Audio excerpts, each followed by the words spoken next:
Welcome again to the Daily Devotionals for Nurses podcast.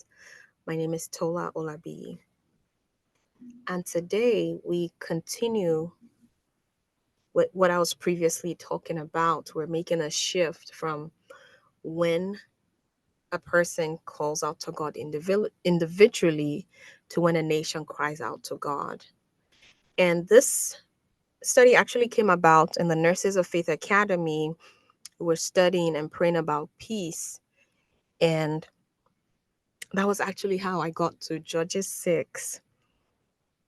But it all ties back to what I've been saying about we should not stay silent. We should never stay silent about our struggles. And in order to initiate a change, you have to start by asking for help, start by recognizing that there is a problem. So if I could title today, I would say right now we're going to diagnose the problem or talk about the problem. And I would say this should be called When Disobedience Opens the Door. So let's go to Judges 6. In Judges 6 from verse 1, it says, Midianites, the title in my Bible, the New King James Version says, Midianites oppress Israel. So verse 1, Judges 6 verse 1, then the children of Israel did evil in the sight of the Lord. So the Lord delivered them into the hand of Midian for 7 years. And the hand of Midian prevailed against Israel.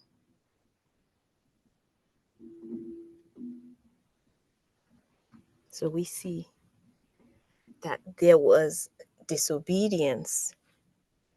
And if you go back uh, and just read through Judges, we see where the Israelites, they obey God and then they go back and disobey God. They obey today, they're disobedient. And we need to search ourselves to truly look and say, this thing that I'm going through, was it caused by my disobedience?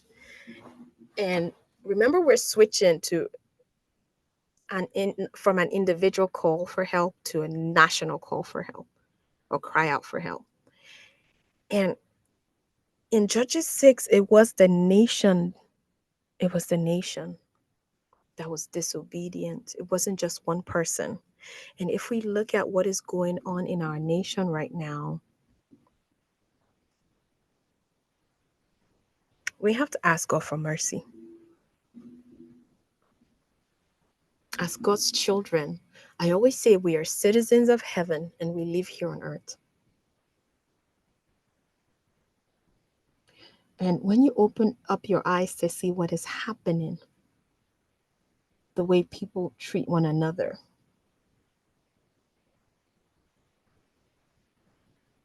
I mean, I don't have to spell it out. Actually, I won't spell it out. But you can look and see the general disobedience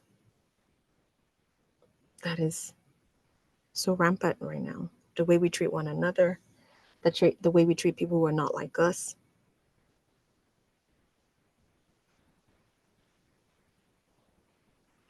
And so before we even get to where they actually called for help, we see that their disobedience is what caused their oppression. Their disobedience is what opened the door to oppression. And I always want us to search ourselves first and say, this thing that I am going through, maybe you ignored the red flags. You saw red flags about a person, a friend, about a spouse before you married them, about a job, about a trip, about a contract, about a place. You saw the red flags, you ignored the red flags, and now you are under the consequences or you're experiencing the consequences.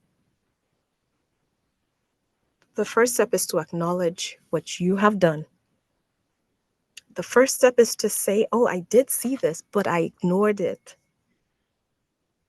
I ignored it. Just acknowledge it. Acknowledge where you went wrong. It's okay to say, Lord, I'm so sorry. I'm so sorry you showed me.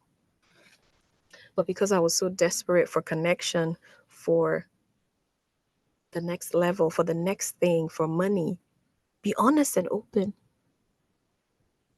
and let God know. I recognize my disobedience opened the door.